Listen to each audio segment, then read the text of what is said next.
Hi guys, welcome back to the Adaptive Zone podcast. My name is Matthew Boyd. I'm a physiotherapist and running coach. If you enjoyed today's episode, don't forget to like and subscribe. And if you're so inclined, share it with a friend. Today we're joined by Brian St. Pierre. Did I pronounce that correctly? You got it.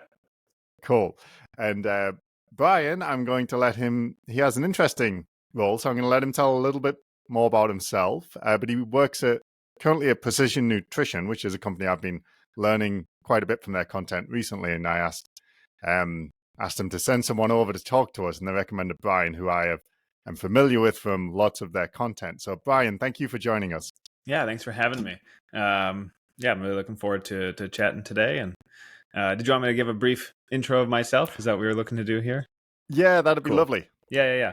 I'm the director of performance and nutrition at Precision Nutrition. I've been at PN for over a decade now, working closely with people like Dr. John Berardi and Dr. Krista Scott Dixon and many others over the years. Prior to that, I was actually a strength and conditioning coach and nutritionist at Cressy Sports Performance with Eric Cressy and Tony Gentilcore. That was a long time ago, but that's where I started my career, and then I've been at PN for over a decade since.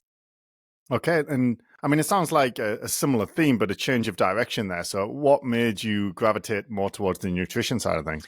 Yeah, I mean, I had my bachelor's degree, my undergraduate degree in nutrition, but I was just also very interested in strength and conditioning. But I wasn't interested at the time, when I graduated, to become a dietitian. I thought I wanted to kind of go a different direction. So I worked at Cressy Performance for 3 years. I mean, basically, I was just lucky. I reached out to Eric before he had his own place and went down to observe. And things just kind of went from there. And so then after a while, though, I realized to really do what I wanted to do in where I live in Maine, which is a smaller population state, I needed to be able to, I wanted to have a facility like that, but I wanted to do more nutrition in addition to the strength and conditioning. So I went back to school for my master's and to be a dietitian, but then kind of got an opportunity to work at PN. So things went in a very different direction. So it was, there was somewhat of a plan, but also right place, right time, and things just kind of happen. I mean, that's kind of how life goes, right? Where you make a 5-year plan, but rarely does it ever quite follow that direction because new things come up and circumstances change. So you need to adapt and roll with it. But yeah, I mean, I was always interested in both. But I have my bachelor's in nutrition, my master's in nutrition. I'm a registered dietitian. So that was just the direction things went. Cool. And so then you've been there for quite a while with Precision Nutrition. Mm-hmm. Can you tell, for the listeners who aren't familiar with that company, can you tell us a bit more about what you guys do? Yeah, we're, I don't know if we're still the largest, but we've always been billed as the largest private nutrition coaching company. So since our founding, the early 2000s, we've coached over 100,000 people directly to, for fat loss, muscle gain, athletic performance, you name it. And then we've actually certified over 150,000 fitness professionals, strength coaches, personal trainers, physical therapists, you name it, to do nutrition coaching and other health coaching. So we kind of do a little bit of everything. We coach people directly. We teach others how to do coaching. And we find it's a really symbiotic relationship because we get our own learnings from our own coaching practice, which then goes into our certification, right, to help other fitness professionals coach better. And then it just becomes a symbiotic feedback loop. So those are the kind of main things we do. And then we dabble in other areas just for fun. I've worked with some professional sports teams. I was the nutrition consultant for the San Antonio Spurs for 5 years. Cleveland Browns. We've worked with George St. Pierre and Sloane Stephens and lots of other, professional and Olympic athletes. But that's really just for fun work on the side. That's not our main area. Okay.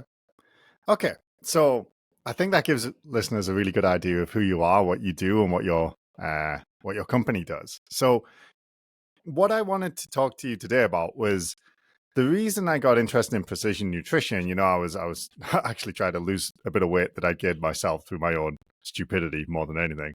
And I was sort of counting calories on my MyFitnessPal, and it was working, but it was exhausting. Mm-hmm. And I was sort of looking for something that would be easier, but still allow me to be, I guess, more precise in the way I was eating, because when I started tracking in my fitness pal, I was like, holy crap, I'm eating a lot of fat. Like I had no idea. And that was really unhelpful to get that feedback. But the actual keeping it up for more than I found after about 2 weeks, I was so sick of it. I was so sick of it. And I just wanted the same kind of insight into what I was eating without all that effort. And I came across the hand portion method, I think in one of your YouTube videos or something like that.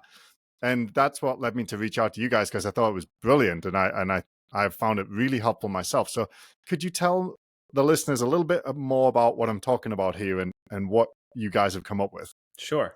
Yeah. And first I'll say your experience is not abnormal, right? That's something we hear a lot, because the main benefit of tracking food for most people, not at elite levels or for high-end aesthetics, but for most people, it's to build more awareness, right? So once you started tracking your macros and you saw like, wow, I'm eating way more fat than I anticipated, that was probably the biggest bang for your buck piece right there, right? Rather than perpetually trying to track and all of the elements that go into that, it can become tiresome. So we purposely came up with a simpler system that we will admit is not as accurate as macro tracking, right? It's not to the T, but it's going to be really close, and it's much simpler and easier to implement in your everyday life. So what we came up with, and we didn't invent all of this, right? We kind of borrowed pieces from other areas and put it into our own system.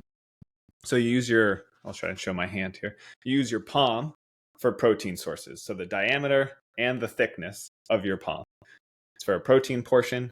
Your fist for vegetables, the entire fist, right? Your cupped hand for carbohydrates, for carbohydrate-rich foods, and your entire thumb for fat-rich foods.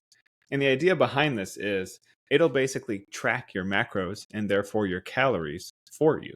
So just by keeping track of the number of like protein-rich food portions you have, and fists of veggies and cupped handfuls of carbs and thumb-sized portions of fats, it'll do that macro math for you without you having to weigh and measure everything, bring scales with you, or having to have your phone and be tracking via apps wherever you go.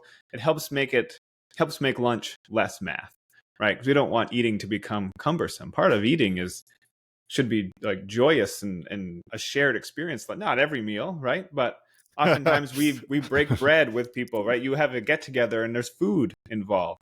You eat a family meal and you sit around at dinner and holidays, right? Food is an expression of a lot of those things. So to always reduce it down to numbers, in our experience, you lose a lot of that for a lot of people. So we wanted to find a way that would be portable, simple, doesn't require, losing that connection to the joy of food. But it can come with you wherever you go. So you go on a road trip, you go to mom's house, you go to a work event, you have your hand to gauge a portion size. So it's really, really convenient that way. It's the same size everywhere you go. So it remains static and personal to you. And then it's super easy to adjust from there. So that's really kind of the gist of where it all came from. It gives pretty standard serving sizes for everything when you really compare it to like measuring cups and spoons and things of that nature. So it ends up working out really nicely when comparing it to conventional measurements, but you don't have to bring them all with you. You have a reference point that comes with you everywhere you go. Oh, the cups and stuff, that was so tiresome. Like it really was. And I just didn't really feel like I had a lot of spare energy in my day to be thinking, oh, is that a whole cup? Do you know what I mean? Of oats in the morning. And so I would start, I'm all keen, and I would measure it out each morning. And after a few days, I'm like getting a bit sick of going to find a clean like cup measuring thing every day. And now it's just like, so the oats, it's like a palm full. And I can just look at it. I'm like, yeah, that's about a palmful, and it's like you said, it's not quite so precise, but I kind of think of that 80-20, right? It's like that. It gives you enough of a sense to get the most benefit from it without all the extra. Exactly. And from what I understand, when you're even tracking precisely, like with an app, you can be, is it about 20% off in either direction? Plus or minus, right? So like there's leeway in all those, how foods have been basically classified with their nutrition labels, because in reality, food varies, right? Where it's grown, when it's grown, the season, that particular year, right? Because different soils, different amounts of rainfall, different amounts of sun, all impacts like the caloric value of that food. And so, there's obviously wiggle room provided to food manufacturers to account for that, right? But it also means that when you're eating stuff, it could actually be plus or minus, 10, 20% off from what your, MyFitnessPal app actually says. So even though it is the most precise method we have available to us in the public domain, right? There are things they can do differently in labs and things of that nature. It's still not as precise as you might think it is, but we don't need to be that precise just to feel and live better and lose some weight. If you want to step on stage in your underwear or go for a modeling shoot, those are very different things. Those are different jobs that require different tools. But for most people, most of the time, you just want to eat better, feel better, live better without having to dedicate your life to tracking your food intake, right? This is a simpler way to help you reach that goal. And it's, in our opinion, for most people, it is just an easier way to implement into the context of your everyday life. Cool. Brian, I'm going to have to pause for a sec because I need to tell my wife where the baby's bottle is or he's going to flip out. No worries. I think it's definitely in his stroller in the bottom section. Okay. We can edit that out. Or, no I worries. might not. I have 3 kids. I know what it's like. I know. Okay, so just before we go into because what I'd like to do is go through like what I came up with so people can get a real sense of why this is useful, because I found it very useful. And before we do that, I wanted to just make sure everyone's on the same page. So what do we mean by macros? That's probably the easiest place to start with.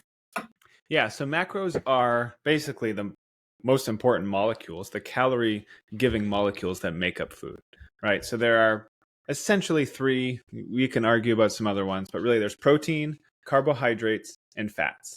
There's also alcohol, which is a kind of a category unto itself, and some might argue water, but there's no calories in water.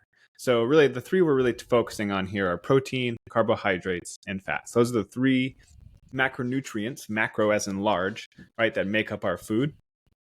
And they're the ones that provide us calories or energy. So those are the 3 categories we focus on in the hand portions, in addition to vegetables, right? And so your protein-rich foods would be things like chicken, fish, beef, tofu, and tempeh, things of that nature. Greek yogurt. Your carbohydrate-rich foods would be grains, beans and legumes, fruits, things of like that. And then your fat-rich foods would be like your butters and oils, nuts, seeds, things of that nature. Okay. And then why did you have veggies as a separate group? We did that intentionally because veggies bring so many beneficial elements to the table, right? Lots of water, lots of fiber, tons of what are called phytonutrients, which are nutrients that are unique to plants. Essentially, they give them like their color, their aroma, and they provide us all kinds of unique health benefits. They don't provide any calories. And vegetables are particularly rich in these things. But they have very, very, very few calories. So if you try to put them in the carbohydrate category, it's going to really end up throwing off the hand portion math, essentially the background math that as a user, you don't have to worry about, but I had to worry about when putting together the calculator and figuring out all the ways that it was going to work. So the veggies, I don't want to call them a free food. That's not an accurate description. But for most people, most of the time, we're encouraging them to eat more vegetables. It's very rare. It happens, but it's very rare someone is eating too many vegetables, right? So most people know, but have a struggle to implement eating enough vegetables. So by making it its own category, it's something you can track independently to see how your veggie intake is doing over time. Like, yes, it impacts your carbohydrate intake because vegetables do contain carbohydrates, but they tend to be quite low. And without getting too deep into the weeds, it's factored into the math of how it all works out. Yeah, and I think that reflects the I don't know what the word is, that what seems to be the ethos of Precision's nutrition, at least the content that I've consumed from you guys, is it's very much like the practical implementation of Mhm. appropriate and good nutrition, not the sort of textbook version. It's like, yes, it's not a macro, but a lot of people don't eat enough of them, so let's put it in. Exactly. And I like that about it. How can we make this as real as possible, right? And I'm going to go on a little tangent, and we can circle right back. It's just like when I see, I don't know if you saw recently, like the CDC put out like what they said is the healthiest vegetable, right? It was like watercress, and they had this whole list, and then they had spinach, and they had fruits on that list too, but they were much lower.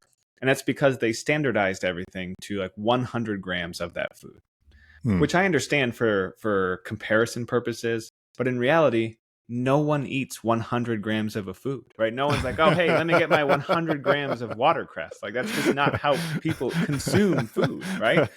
Hey, let me get 100 grams of apple. Like, no, you're just going to eat an apple, right? You're going to make a salad, and you're just going to grab a handful of it and toss it on your plate. So that's where we tried to make it as realistic and real world applied as possible, because that's just how people eat. So if we're comparing like the nutrient value of watercress and spinach, or watercress and an apple, it should be on how people eat them, which is like a handful and one apple, right? Not 100 grams of each, because no one eats it that way. So that's how we try and think of things, is like, I often use like my mom as an avatar, right? Like, she's a health conscious person, but she's not going to do crazy fitness oriented things that she finds like disrupting her everyday life. Like, what can I just do that's reasonably better for me, right? And so that's kind of the person I have in mind, and I'm thinking about, would my mom be able to pretty seamlessly implement this? If no, it's likely too complicated, right? If yes, we're on the right track. So I just try to think about it in the terms of, how would a real person who doesn't study this stuff every day try to implement this in the real world? Yeah, and I mean, it's like, I'm a physiotherapist. I've always had an interest in nutrition for maybe 10, 15 years now. So I've read a lot about it, consumed a lot of content about it, although I don't profess to be any kind of expert. But even me, who had a reasonable understanding of nutrition, when it was like I accidentally gained weight, it was the first time in my life. I'm almost 40. And I just looked up one day, I was 20 pounds overweight. And like, in an attempt to fix it, was the first time I really had to practically implement it. Because to that point, because I didn't have kids, because my work wasn't that stressful, I wasn't married, and I just liked exercise. It was all, and I was vegan. It was all pretty easy.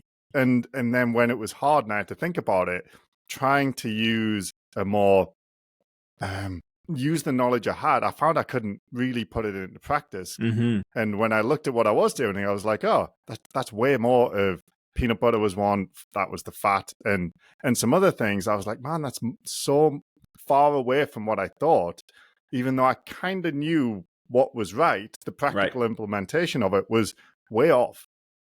Yeah, that's not surprising, right? Particularly as people go through different life stages and circumstances change, because what often works for us when we're young and single and have, in the grand scheme of things, much fewer responsibilities, it changes as you age and as circumstances and responsibilities change, or even priorities and values change.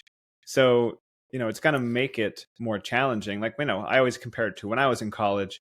My goal was to gain like as much muscle as possible. So I ate like 8 times a day.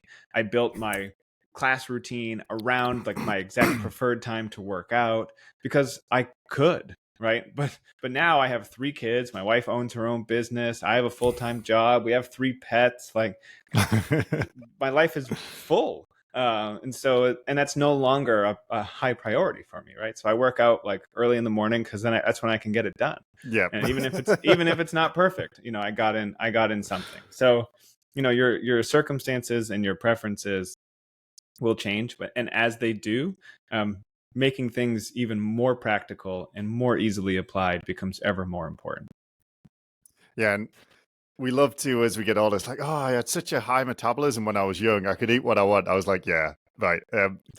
When I look at my habits and the way I behaved 10 years ago, it was quite different from my behaviors day to day now. Sure. And I think metabolism is maybe a factor, but it's not the major factor, I don't think. You are correct. Okay, so let's get down to the nitty gritty. So one of the assets from you guys that I came across quite early was this nutrition calculator, which I'm going to try and do a little screen share thing. We'll see how that goes. Okay. Never did that before. So we'll see how that goes. But can you tell the listener, because a lot of people will just be listening, what we're talking about here, what it is, and what the point of it is? Sure. So the point of the calculator was we came up with the hand portion concept, around a decade ago, give or take. And people loved it, but then they would say, well, I want to know, and we would often explain it as, okay, here's like a starting framework, and then you just adjust it to fit your appetite, your goals. But they wanted more precision than that, right? Particularly as a starting point. So we kind of talked about it and figured this is what we came up with as a way to solve that, right? So we use the NIH, the National Institutes of Health in the US, has this phenomenal body weight planner. It doesn't look pretty because it's by the government. It's not a private I can entity. picture it in my mind. I know what it's going to look like. But their calorie math is the best that exists today. So the way they end up calculating calories is the gold standard, and it's an open source. So we use that as our calorie algorithm because it's, in our opinion, and to the data currently, it is the most accurate initial estimation out there. And then from there, we determined your macronutrient needs, like your proteins, your carbs, and your fats, based on a whole host of rules that I don't have to get into, but that I came up with in a spreadsheet with lots of iteration. So basically, there's a whole bunch of different variables that help determine how many grams of protein you need, how many grams of carbs, and how many grams of fats. And then we know, on average, like how many of each of those things are in a palm, are in a fist, are in a cupped handful, or in a thumb. So we can basically reverse engineer that math into, well, how many hand portions does that translate to? People were very familiar, even back then, with MyFitnessPal and macro calculation tools, but they didn't know how to convert that into like hand portions to do what you did and initially try it. Okay, this gave me some awareness. Cool. I'd like to transition to something that's a little bit simpler. So we gave them a pathway to do that. Now you can see what your macros are. You could track them if you wanted to in an app like that, or you could just do the hand portions. We kind of give you both options, right? So it's a macro and hand portion calculation tool. So that's really, it was born from trying to give both our users and our professional audience a tool to help with their own users, their own clients, to track their hand portions, to better implement a system that people really liked, but wanted even more tools to use more effectively. So that's really where it all came from. So if I could sum it up, it's essentially a tool online, which I'll show in a second. And what you do is you answer some questions about you, and then you've designed it to take the sort of best information in your eyes in terms of calculating how much total calories someone needs, and then of that, how much should be protein, fat, and carbs. And then you've added your veggies category and included in those calculations using this data from the CDC. And then it spits out a recommendation for you based on your age and your activity levels and all that kind of stuff. Your preferences. And then it translates it into this hand portion method to make it doable. Exactly. Yep. Cool. Yep. Yeah, well, that's why I like it. So let's see if we could do this. Cool. Share. So we will explain what's going on as well because I know most people are just listening. But I will include a link to this in the show notes. Can you see that, Brian? I can. So this is the Precision Nutrition website, and it just says Nutrition Calculator. And then we're just going to hit the Get Started, and it's going to ask me some questions. And as I'm going through, Brian, if you could explain why it's asking me this. Yeah, so, that was because this was initially conceived. It's asking, is this for yourself or for a client? And that's because we wanted to make it a tool that could be used by end users as well as our professional audience. So it kind of gave you both. Yeah, because I know you guys have like an app and stuff to support your coaches, which I think we'll get to more towards the end. So my age, it's asking me first, is 39, which we don't need to explain. Obviously, we know why it's asking me that. I'm sex as male.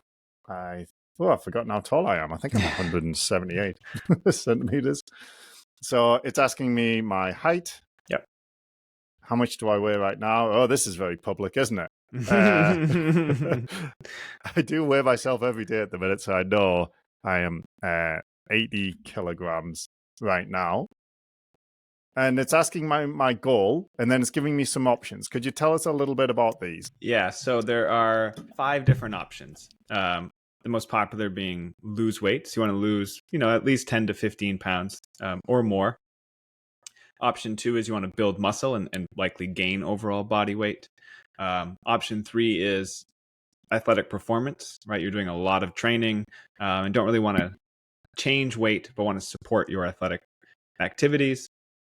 Option 4 is actually the second most popular when we've looked at our calculator data, and it's actually not that far behind lose weight. It's called body recomposition. So you want to lose less than 10 to 15 pounds of body fat while simultaneously building muscle. So you're basically helping your body do both things at the same time.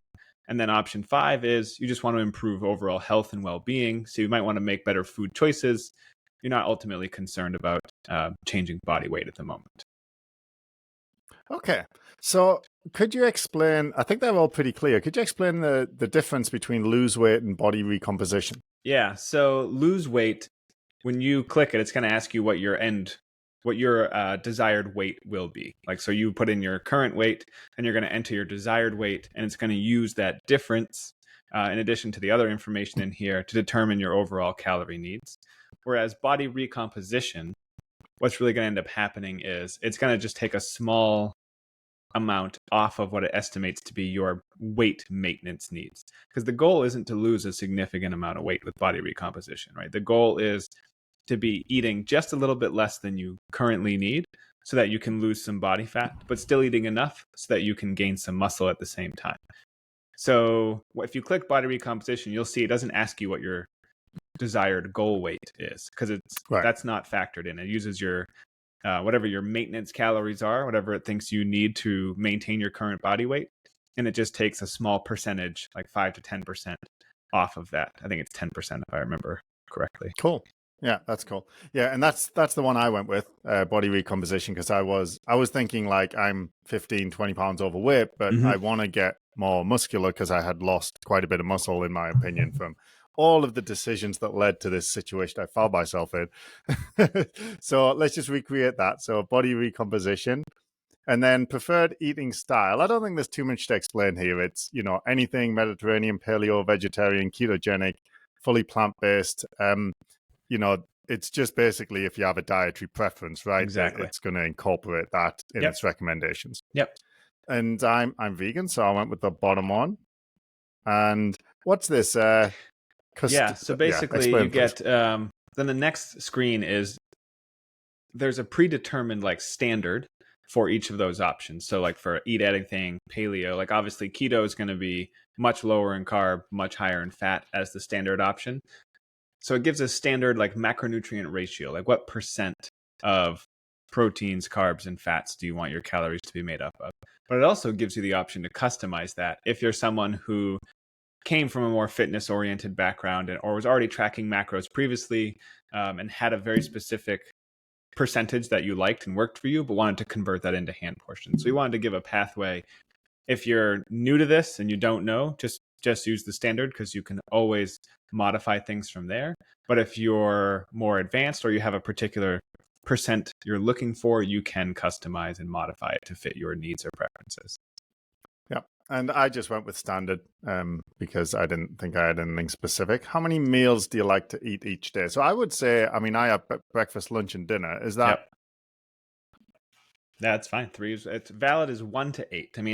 I wouldn't necessarily recommend 1. People can do it, but it's pretty challenging. But 3, 4, those are your most likely to succeed middle of the road options. All right. Describe how active you are each day. Could you explain what you're asking here exactly? Yeah. So this is purposely not including what you do for intentional exercise. It's what does your just daily life activity look like? So for example, right, I'm currently sitting at a desk. I sit at this desk most of my workday. So I tend to choose very light, right? If you have a desk job, that would be your option, because you're going to have a question next about your actual purposeful physical activity, your exercise.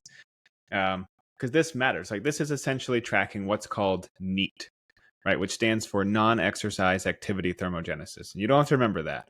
But all that means is the type of movement that you do pacing, fidgeting, right? Getting groceries, going up and down stairs that aren't from purposeful exercise. It varies significantly, right? If I worked in construction, it'd be much higher than sitting at my desk all day, right? One of my best friends, my cousin, he cuts trees for a living, so like his would be Cool. significantly higher, right? He has to eat a lot just to maintain his body weight, because he has high levels of work activity and he exercises, whereas I sit at a desk and exercise. So you have a bunch of options here with some examples of what that might look like.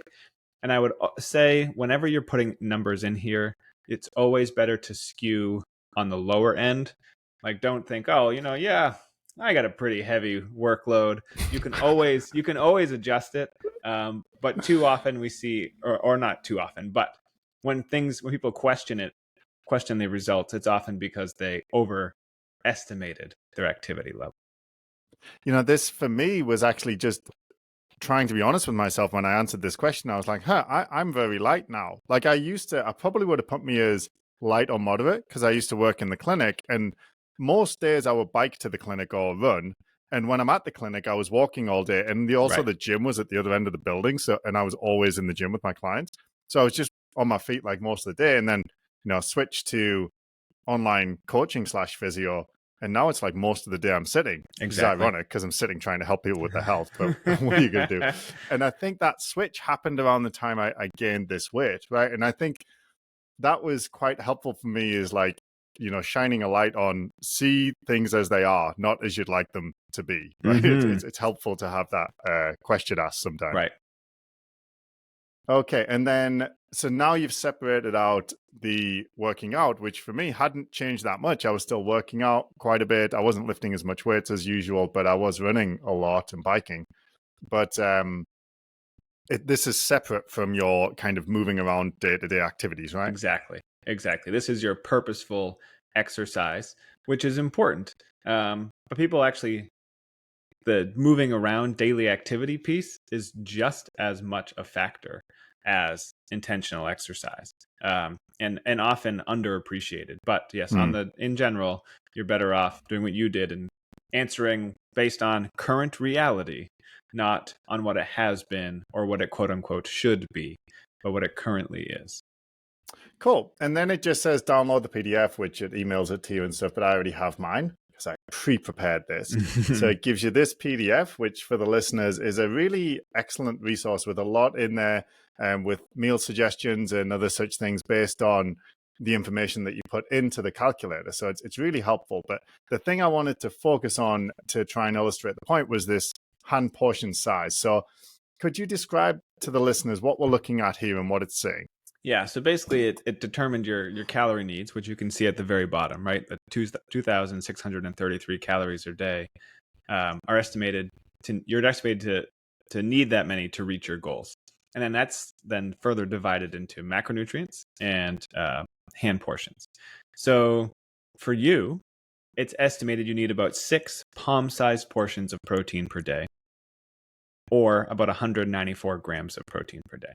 Now, to be clear, the 194 grams are not all coming from your palm-sized portions. You're getting protein from your veggies, your fists of veggies. You're getting a little protein from your cupped handfuls of carbs, right? If you look on the back of a oat container, you'll see there's some protein in there, right? Same thing with potatoes or beans in particular, right? But the vast majority are coming from your palm-sized portions. So the system uses iterative math to figure that all out. So you're aiming for about 6 palm-sized portions, or about 2 palms per meal in your case, since you chose 3 meals per day. 6 to 8 fist-sized veggies per day. So we give a little range here. This is a pretty standard recommendation, but we give the range because it doesn't have to be exact, right? But there are some calories coming from your veggies, about 25 calories per fist, for the curious minded. But that's all factored in, and you don't have to worry about that. But about 6 to 8 fist-sized portions there, 11 cupped handfuls of carbohydrates, or about 333 grams of carbohydrates, or 3 to 4 handfuls per meal, since you're eating 3 meals per day, and 2 thumb-sized portions of healthy fats per day, because you chose a low-fat option, right? And you chose the standard option for eating fully plant-based. it defaults to 30% protein. Approximately, you'll see there were the tilde in front, which means approximate. So approximately 30% protein, 50% carbs, and 20% fats. And that's why you only have 2 additional thumb-sized portions in addition to your palms and your fists and your handfuls.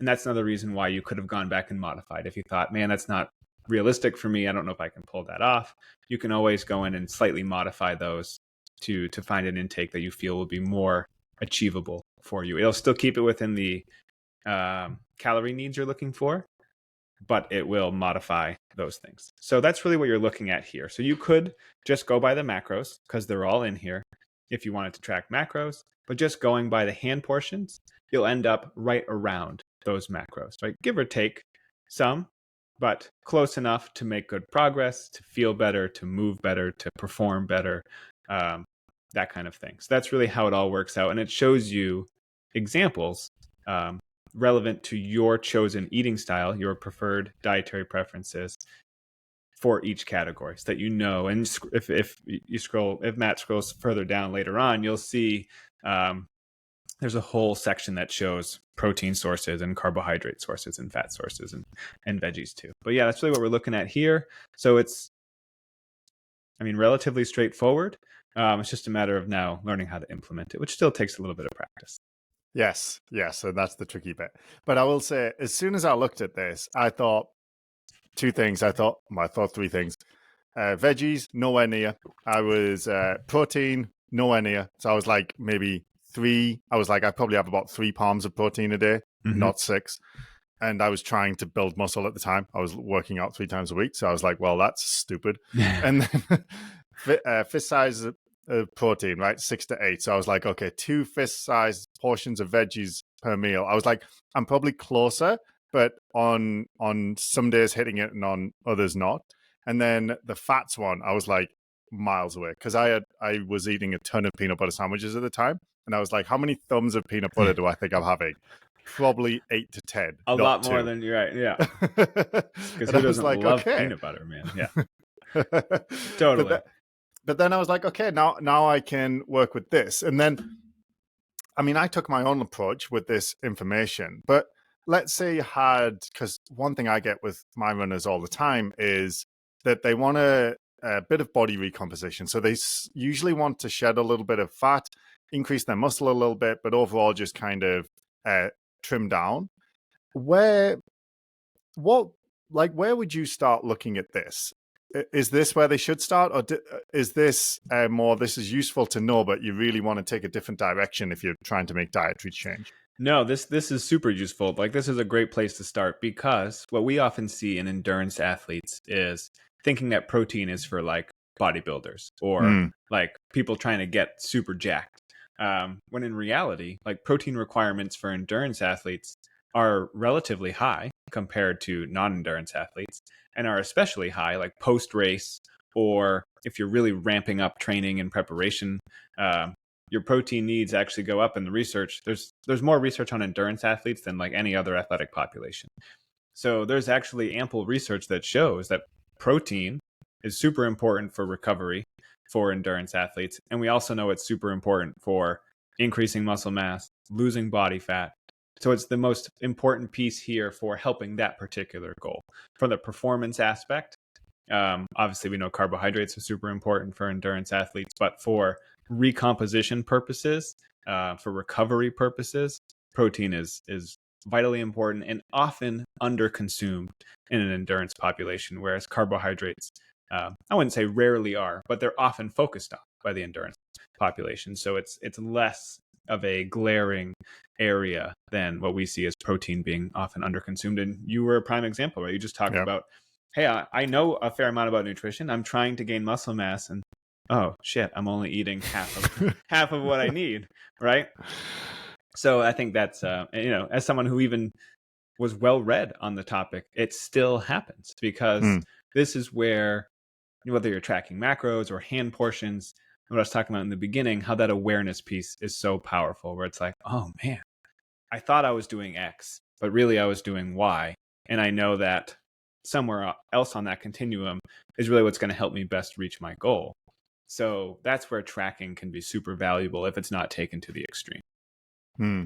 And that's why, like, because am I getting enough protein? Especially when I was training for my first half Ironman a couple of years ago, I would look at the grams, and then I would look at the different foods I eat. But a lot of what I eat is like soups and chilies and stuff, and it's got beans and potatoes and all sorts. And I was like, I don't know, maybe.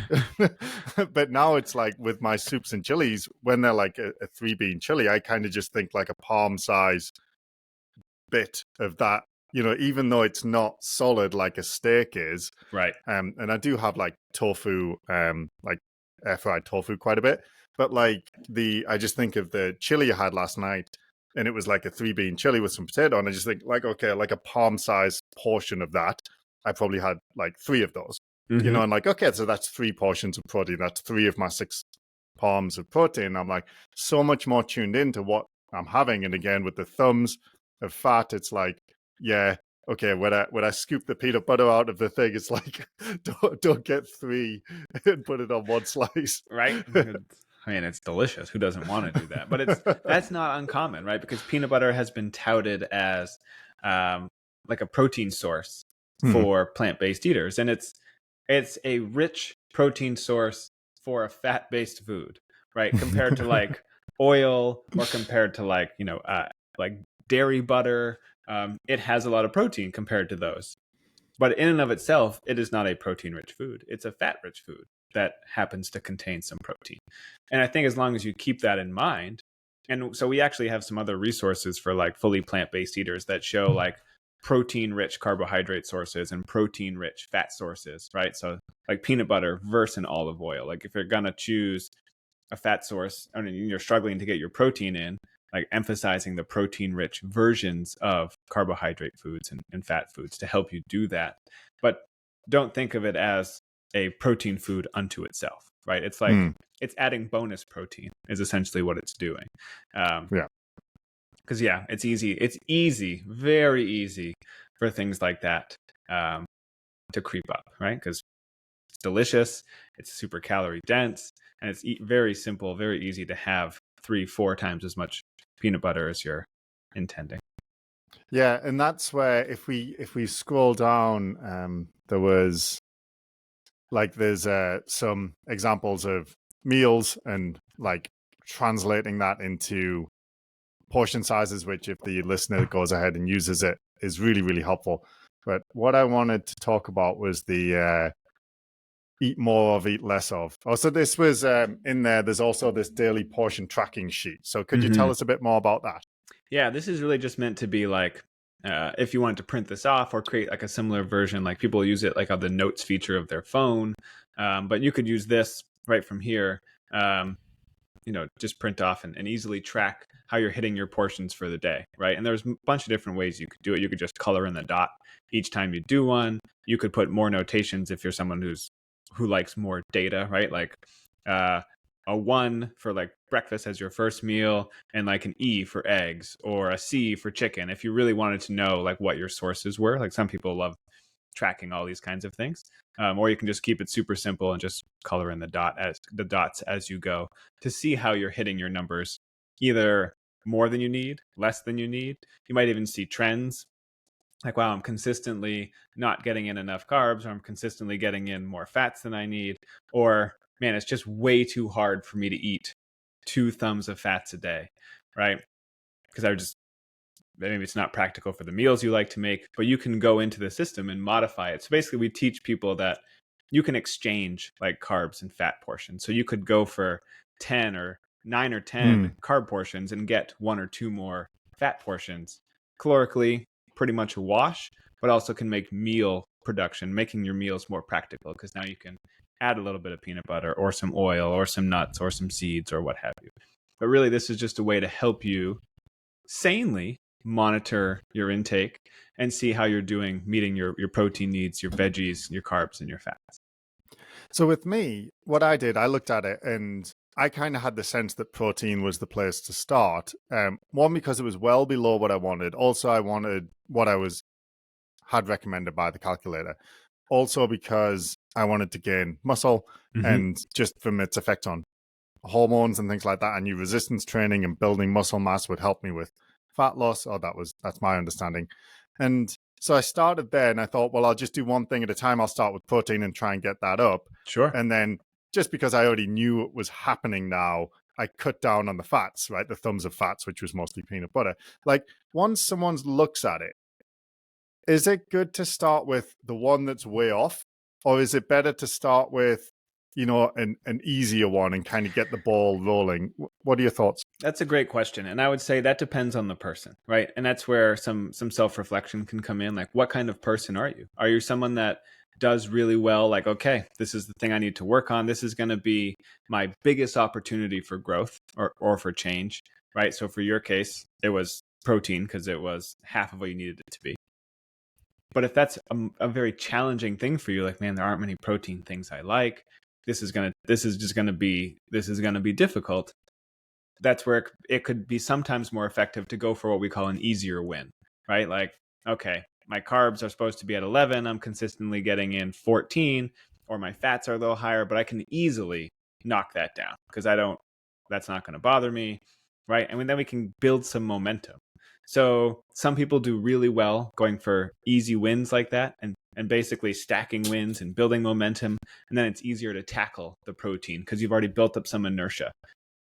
Others are like, hell with that, right? I want to go for the big opportunity right now, the thing that's going to move the needle the most. So I guess it's what really inspires you. Are you someone that needs to see immediate progress? Then going for the big opportunity can be the best option for you because that's what's going to move the needle for the outcomes you're looking for faster. But it's also usually harder to achieve. Or are you someone that does better just building momentum, getting some wins, and then tackling those more challenging things? So I think either option is valid. It's whatever you feel will actually work best for you over time, as opposed to what's going to give me the best result short term. How can we look at this more as a longer term approach and see what's going to help you be more effective now and as you continue on? Okay. Let me pull that down for a sec then, because there is more, but there's a lot in there. So I would certainly recommend the listeners check it out. And there's some good stuff on. Rather than categorizing foods as good or bad, it's like eat more of, eat less of, and that's really helpful, I think, as well for people who are have a tendency to categorize bad foods and good foods, Yes. and I think that's really useful. But I'm just conscious of the time, and I think it's a good point when you were saying, where should I start? Or I was saying that, like, it did work for me. It worked quite well. And that being said, I know that it doesn't always. And I think that's a big part of where the coaching comes in. And I know that's a big part of what you guys do. So could you tell us a little bit about more what you guys do on the coaching and the implementation side of this? Yeah. I mean, there's a bunch of different things we do in coaching, but ultimately, like change, behavior change, weight change is hard, right? Particularly for sustaining that change. I mean, the research shows this. Most people's personal experience shows this. And so one of the things we really emphasize in our coaching practice is helping you develop better skills at changing and helping you develop better skills at now maintaining that change. So the macros and the hand portions are important. They're a piece of our coaching process. They're a piece of what you work on, but it's not just like food math that you're working on, right? We're working on building sustainable skills, right, that help you maintain that long term, that making sure that what you're doing is improving what we call deep health. So that would be, people often think of health and focus on the physical health. Though there has been a growing movement lately to focus more on like mental and emotional well-being, we view it very completely and holistically, where you have physical health, mental, emotional, existential or spiritual, whatever you want to call it, social health, environmental health, and making sure that the choices that you're making, right, to improve your nutrition or to reach your goal are actually improving your overall deep health. Because too often what we see people do is they'll make, I hate to call them short-sighted decisions, but they so badly want this physical health improvement. They'll use a strategy or a tactic that works to help them reach that goal, but actually detracts from other areas. It negatively impacts their social health, ends up negatively impacting their mental and emotional well-being, and then that won't be sustained because it made your life shittier, right? That's not That's not what we're trying to do, right? So our coaching is focused on helping you find strategies and approaches that are going to fit into the context of your life, your preferences, and improve your overall deep health so that it's actually going to be sustained and managed long term. So it incorporates hand portions. We talk about that fairly significantly, but it also incorporates other skills and practices, emotional regulation, and things of that nature to help you maintain and sustain this, because that's what we see being the trickiest thing for most people. Lots and lots of people has successfully lost weight, but losing weight isn't the ultimate end goal, right? Or changing body composition. It's maintaining those outcomes. And so how can we help you do that better? And some people can do it by themselves. Awesome. You're an example of someone doing it on their own. When you look at something like the National Weight Control Registry, right, which has tracked like 10,000 people who have lost over 30 pounds and kept it off for I think it's been going on for almost 30 years now. Less than half do it on their own, but about 40, I think it's 40 to 45%, and about 55, 60% get help, get coaching, or use a program, because it's hard, right? And there's nothing wrong with getting support. You get coaching if you're learning a new sport. You get coaching if you're trying to learn a new language or an instrument. There's nothing wrong with getting coaching to learn new skills about eating and self-care, right? So I think that's an important stigma to get rid of. No one views it as weird to get a personal trainer. It's the same thing. A nutrition coach is just helping you develop skills and practices rather than trying to figure it out on your own. You're leaning on someone that has expertise and significant experience helping people do that. So that's where our coaching comes in. And we think coaching is hugely valuable, but not everyone needs it. So Yeah, I think that the key thing there is that I've heard you talk about this specifically. It's simple, not easy. It's like with running. Like, I'm a running coach. Like, people know how to run. You know what I mean? It's like the implementation of it to get to your goals can be very challenging, because that is like a tiny sliver of our life, and we have a bazillion other things, as we've talked about, and implementing it can be very difficult. And especially if you're trying to change it, then keep it changed over a long period of time, as in years, not weeks or months. exactly. It is challenging. And I think if someone wanted to get help from you guys, like, how would they go about doing that, and what would it look like? Yeah, I mean, honestly, you can just go to precisionnutrition.com, or even if you check out the calculator, like, there are pathways from there to get coaching if you're interested in that. But just go to precisionnutrition.com and you can see we have like a coaching link right on the home page, and you can explore like what your options would be. And there's a sign up happening, I think right now. I lose track of time. I'm terrible with time. It's not an area of the company that I'm like, in terms of when things are launching, that I'm deeply involved in. I'm more involved in like what that coaching aspect looks like. So it's pretty regularly launched, so people can get coaching and get assistance when they need it. Yeah, and you sign up for whatever term you're looking for, and you can get assigned a coach, and you kind of go from there. Like, and what you work on will be unique to you. So it's not going to be like fully predetermined. There are some things that we know most people need to work on. There are some fundamental pieces that help virtually everybody, but then there are always unique elements to bring to the table to your particular needs, circumstances, preferences.